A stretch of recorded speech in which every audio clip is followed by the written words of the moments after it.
supaya suatu saat nanti kamu bisa merasakan manisnya hasil dari belajar.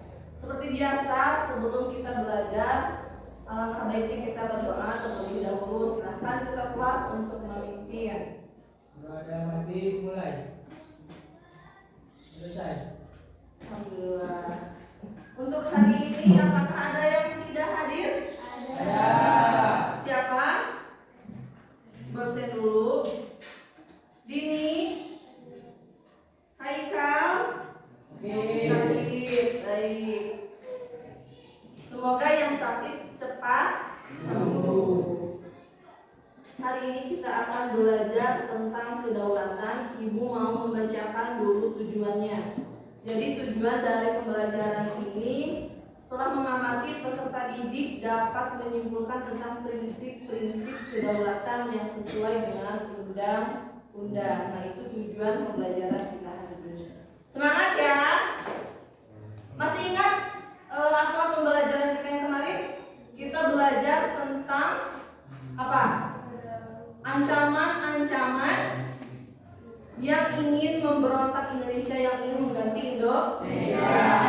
Ada ancaman PKI, ada ancaman dari TNI, terus apalagi APRA, Angkatan Perang Ratu Adil, dan masih banyak lagi. Nah, hari ini kita akan belajar tentang kedaulatan.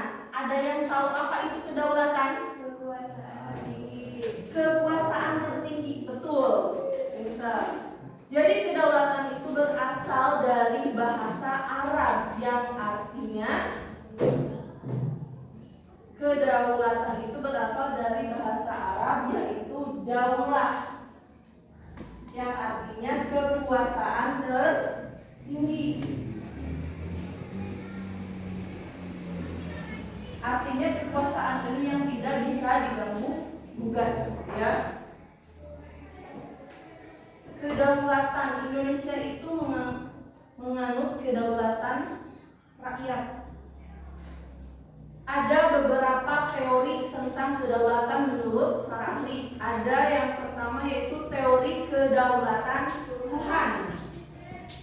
Jadi menurut teori ini mengajarkan bahwa negara dan pemerintah itu mempunyai kekuasaan tertinggi dari Tuhan, ya, mereka langsung punya kekuasaan. Dan yang kedua ada teori kedaulatan raja, di mana teori ini mengajarkan bahwa mempercayai bahwa kedaulatan atau kekuasaan tertinggi itu ada di tangan raja, dan biasanya ini dipakai oleh negara Inggris karena mereka bentuk kerajaannya, bentuk pemerintahannya adalah kerajaan. Dan yang ketiga ada teori kedaulatan negara. Yang keempat ada teori kedaulatan hukum, di mana kedaulatan tertinggi diputuskan oleh hukum. Dan yang terakhir ada teori kedaulatan rakyat, dan ini yang dipegang oleh Indonesia, ada di tangan rakyat. Baik, cukup itu yang bisa disampaikan. Ada yang mau memberi kesimpulan? Silahkan. Ya, Bu. Silahkan.